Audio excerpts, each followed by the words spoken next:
Here are today's headlines. Malacanang respects the decision of the Securities and Exchange Commission to revoke the license of news site Rappler. President Duterte warns the police and military to beware of attacks from the so-called NPA Sparrow unit. Digital experts list the Philippines among the countries that are most vulnerable to attacks in cyberspace. Japan turns over 225 metric tons of rice to displaced residents of Marawi City. Good day, I'm Pia Rosas Morato. Welcome to the PNA Newsroom.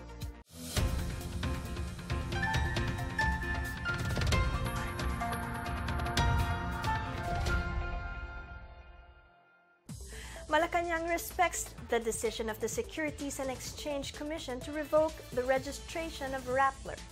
The news site was found violating foreign ownership restrictions on mass media. Here is a report. The Securities and Exchange Commission has revoked the Certificate of Incorporation of online news site Rappler Incorporated and Rappler Holdings Corporation. In the decision issued by the SEC, Rappler was found violating the foreign equity restriction in mass media when it made Omidyar Network, a foreign company, as its investor. Under the Constitution, ownership and management of mass media is limited only to Filipino citizens and corporations. Rappler has decried the SEC order, calling it a blow to press freedom. It also insisted that the site is fully Filipino-owned. Rappler has vowed to continue reporting the news on its own terms. Malacanang, meanwhile, said it respects the SEC decision revoking Rappler's license. The palace said the SEC is empowered to determine the legality of corporations in the country. It said Rappler may wish to exhaust all available legal remedies until the decision becomes final. Presidential spokesperson Harry Roque also answered insinuations of curbing press freedom with the closure of Rappler. He said the issue at hand is the compliance of Filipino ownership and that Rappler has to comply with it. Teresita Herbosa, the current SEC chair, is an appointee of former President Benigno Aquino III. For the PNA Newsroom, I'm Benj Bondo. Presidential Communications Operations Office Secretary Martin Andanar welcomed a study that found 86% of Filipinos believe the local media are doing well and report accurate news. The Pew Research Center's 2017 Global Attitude Survey ranked the Philippines as number 4 in the countries where most citizens think their media are doing well or are balanced at reporting news. The think tank also noted that most Filipinos have positive views about the freedom of expression exercised by the media. Andanar said press freedom and freedom of expression in the country is robust, noting that newspaper reports consist of positive, negative, and balanced news. He points out that media is not simply subservient to the government. Andanar said press freedom is vital to keep the government on its toes and provide checks and balances. The secretary explained that this is contrary to statements made by critics of President Rodrigo Duterte that the government is suppressing the media. He said legal measures such as Freedom of Information and Administrative Order No. 1 for media security have been implemented by this administration to avoid such oppression. Malacanang confirmed that President Rodrigo Duterte will attend the India-ASEAN Commemorative Summit from January 24 to 26 in New Delhi, India. The president's participation was the result of his bilateral meeting with Indian Prime Minister Narendra Modi at the sidelines of the 31st ASEAN Summit last year. Modi attended the 15th India-ASEAN Summit and the 12th East Asia Summit in Manila. Presidential spokesperson Harry Roque said Duterte also considered the personal appeal of Indian ambassador to the Philippines, Jaideep Mazumdar. Mazumdar said the Philippines was the only country that was not represented by a head of state during the 2012 India-ASEAN Summit. The India-ASEAN Commemorative Summit is the first ASEAN summit under the chairmanship of Singapore. The summit will be the first foreign trip of President Duterte this year. It is an international trade meet in which India holds a dialogue with the 10 ASEAN nations to celebrate New Delhi's diplomatic relations with the region. The Bureau of Customs turned over to the Philippine Drug Enforcement Agency several parcels containing dangerous drugs worth over 128 million pesos intercepted in Delpan Port area, Manila. Commissioner Isidro Lapena said the 5 parcels containing various kinds of medicines is currently their biggest seizure. All parcels came from Pakistan and arrived on different dates at the Central Mail Exchange Center warehouse in NAIA. CMEC then forwarded the parcels to the Surface Mail Exchange Department for proper examination. Customs agents found thousands of assorted and unlabeled medicines such as Valium and Temazepam.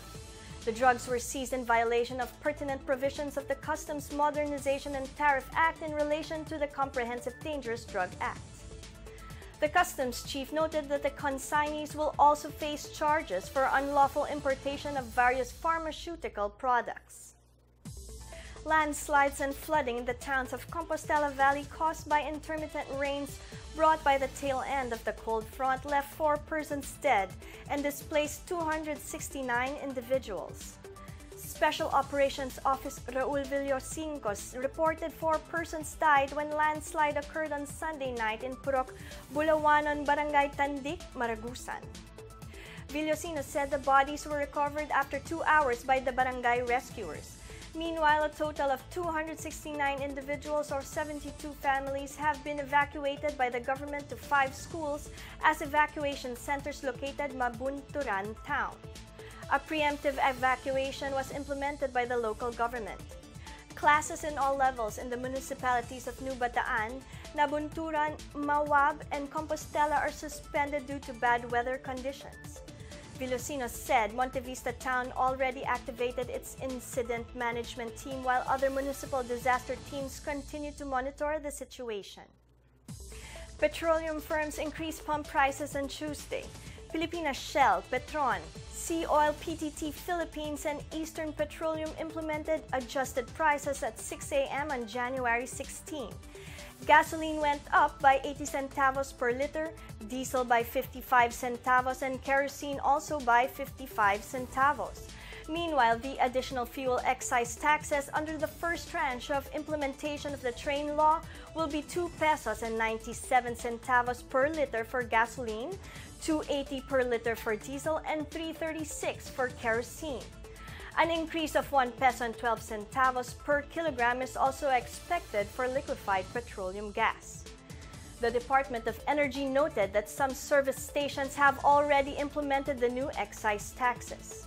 Some petroleum companies may have reportedly depleted their old stocks earlier than others. Still to come, President Duterte warns the police and military to beware of attacks from the so-called NPA Sparrow Unit. More cruise liners express interest in adding Ilocos Norte to their list of destinations. These and more when the PNA Newsroom continues.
President Duterte warned against possible attacks on police and military personnel by the so-called Sparrow Unit hit squad of the New People's Army.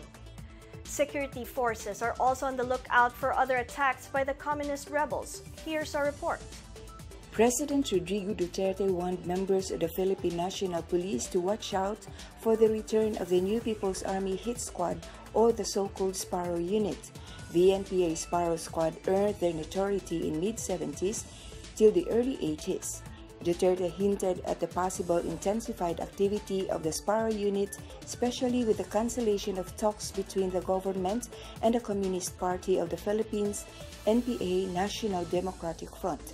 While he has no doubt that the police can fight off the communist hitmen, the president stressed to always watch their back. But I'm sure but this time, from experience, and I have requested so many old foggies there, yung mga chief of police dumaan dito, they are going around lecturing about the strategies about to meet the challenges of itong mga assassination. I am not doubting that the military can take care of them. Itong bantayan ninyo ito, it's either a body-body system or never let your back be vulnerable to an open attack. Bantay kayo dyan kasi medyo malala ito ng konti in the days to come because I have decided to not to talk anymore. Davao City Police Director Senior Superintendent Alexander Tagum said he has instructed Davao Cops to be cautious of the NPA plan to liquidate members of the police and attacks on outposts. DCPO lost one of its intelligence officers, PO3 Wilfredo Garol, of the Baguio Police Station last November after two NPA hitmen posing as hitchhikers killed him.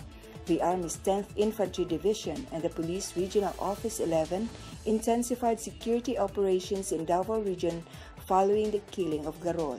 Major General Noel Clement, the commander of the 10th Infantry Division, said the NPA is targeting to abduct members of the security forces and the police.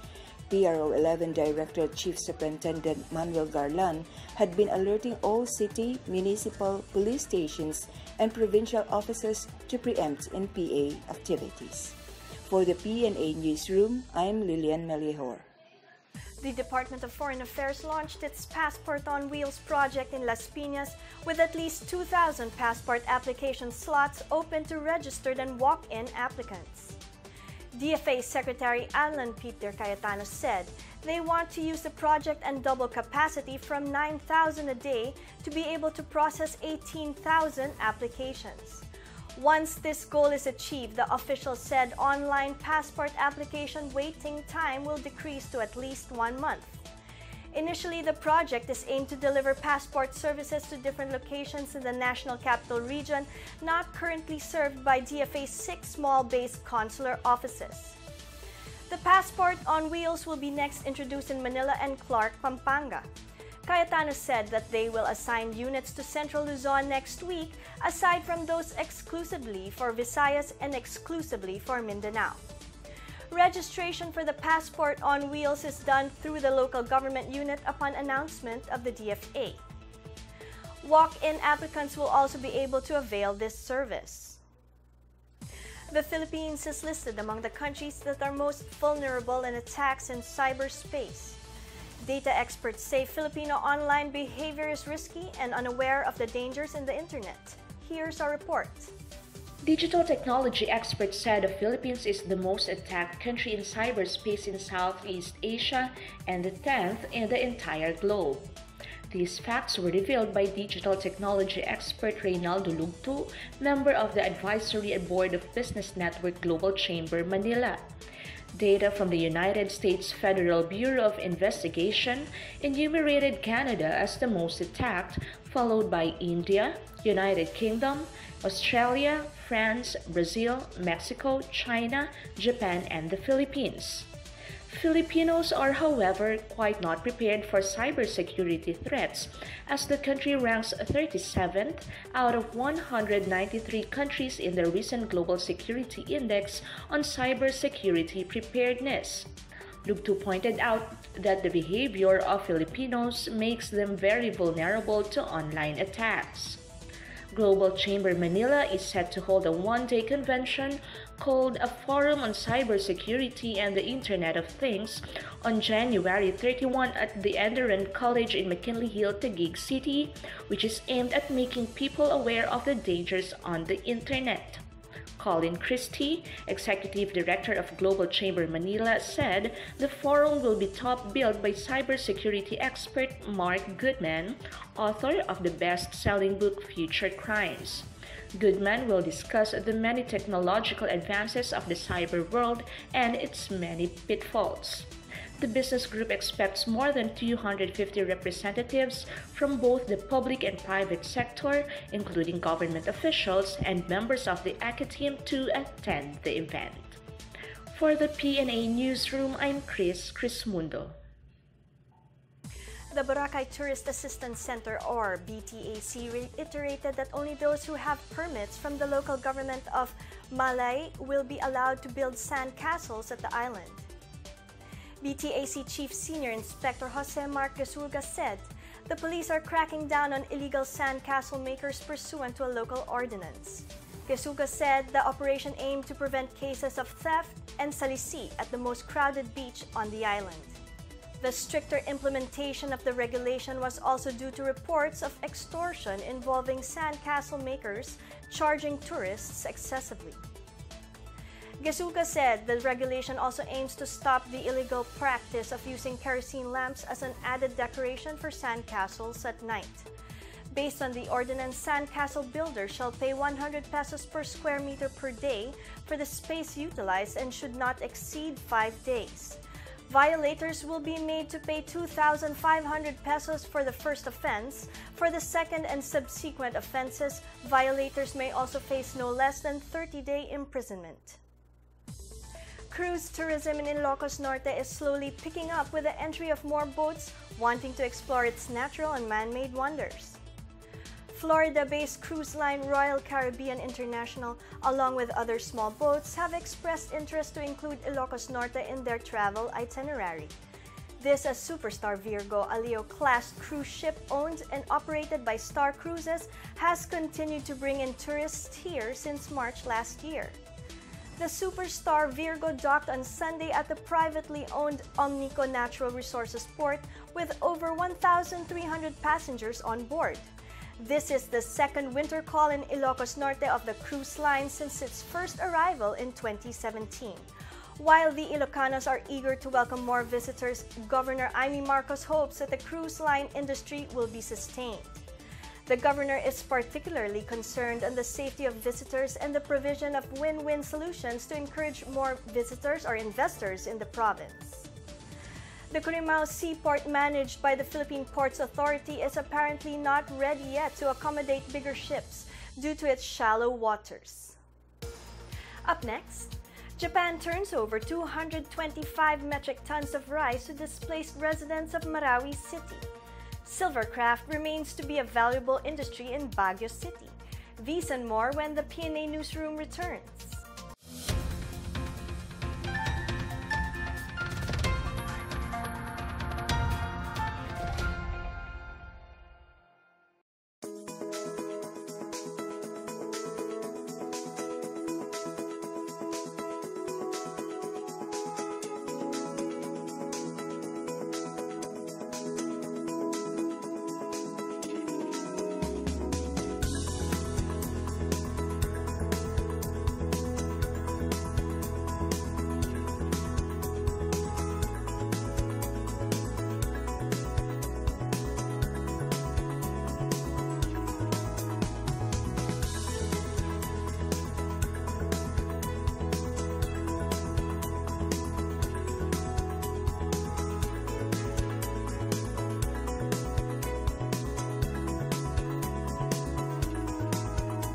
Maganda, much better kaysa sa 5 years.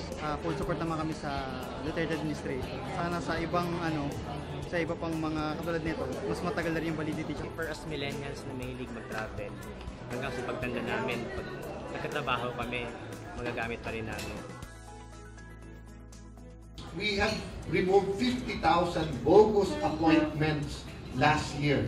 opening of the consular offices. So by putting consular offices there, mas magaan na dito sa Metro Manila. We want to implement an e-payment system. We will continue deploying the weekly mobile passporting services in key locations all around the Philippines. DFA was processing 1,900 passports in Asiana a day. Now po, we're processing 3 a day.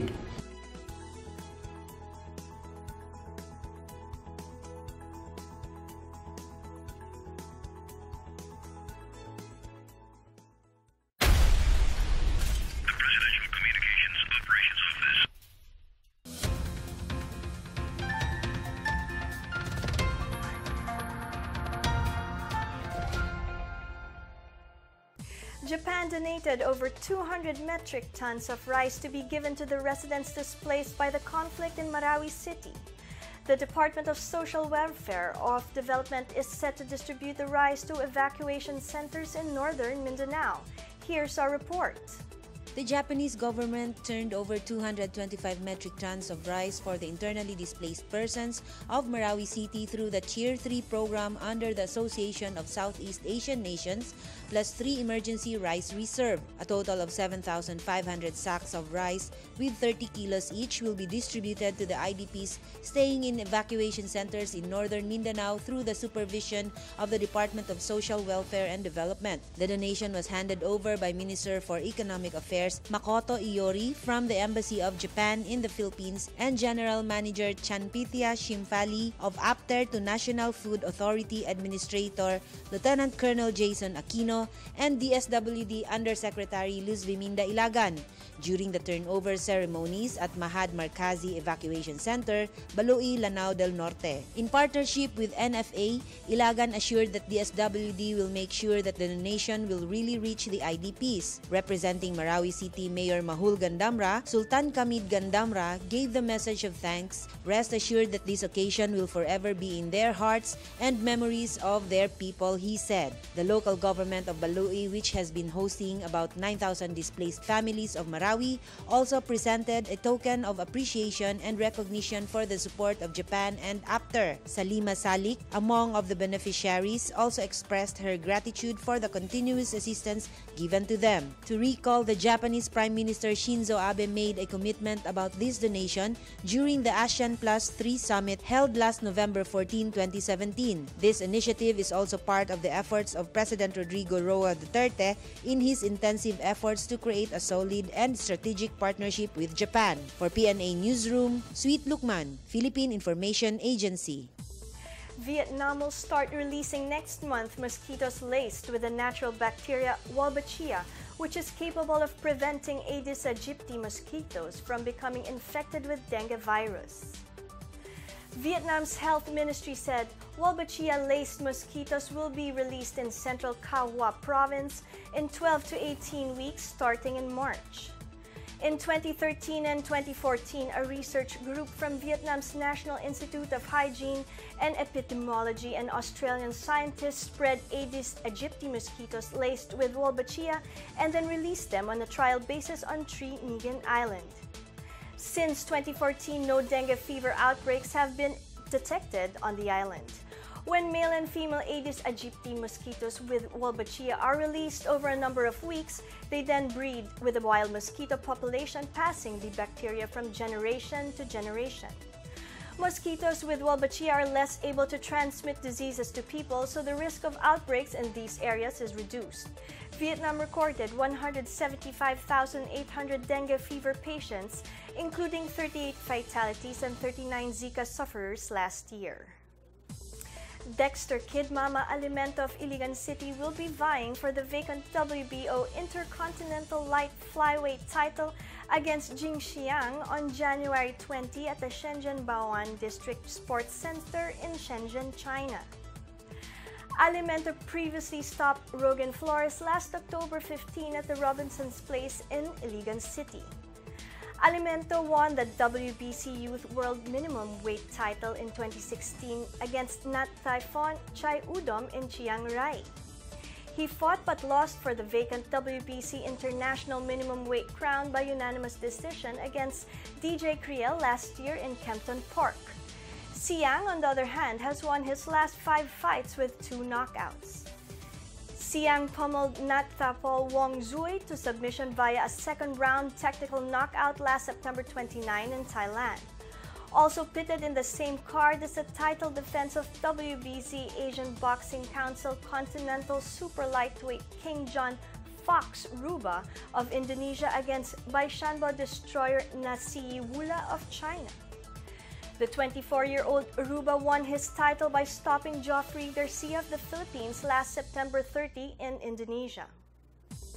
The silver jewelry in Baguio City remains to be a favorite souvenir by tourists. The silver craft industry is tied to the city's history along with the craftsmanship that makes it sought after. Here's our report. Baguio City's silver-based products that lasts a lifetime are still among the favorite souvenir of locals and tourists. Baguio was developed by the Americans by constructing roads to support mining companies in Benguet. The opening of mining firms started the city's association with gold and silver introduced in the late 1800s to the early 1900s. Baguio's silvercraft industry remains to have a market with tourists, particularly those who are fond of the white-collar jewelry and gift items handcrafted to perfection by local craftsmen. St. Louis Center, owned by the Catholic missionaries, was the very first to go into the business. But in 1977, a young business-minded couple opened the Pilak Silvercraft and Gift Shop at Mines View Park. Presi Marsalos said that most of their buyers were Europeans, Americans, and Japanese.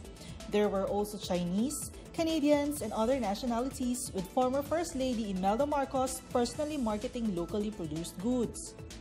Foreign buyers preferred the conservative, chunky, plain jewelry designs and the filigree carrying intricate and fancy designs. Through the years, many of the designs they carry were original that have withstood time because of their antique qualities, forming part of the collectible items they have. The designs with tambourines are among the first they carried for their classic, antique, and old feature collection, which are still a favorite among buyers. Presi said the mining industry in Baguio and Benguet makes them pursue the business associated with the city. Silver is normally produced as a byproduct from gold or copper refining. Thus, while mining exists, Baguio's silver craft will stay. For the PNA Newsroom, I'm Janice Cave. Let's now check out the weather forecast for Metro Manila and the rest of the country.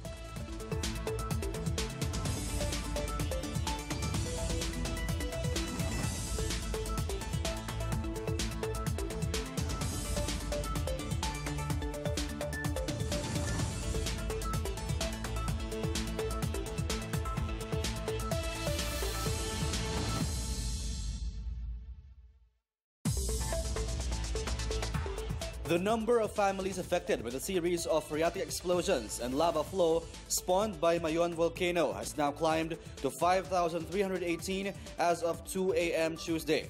This was disclosed by National Disaster Risk Reduction and Management Council Executive Director Ricardo Halad.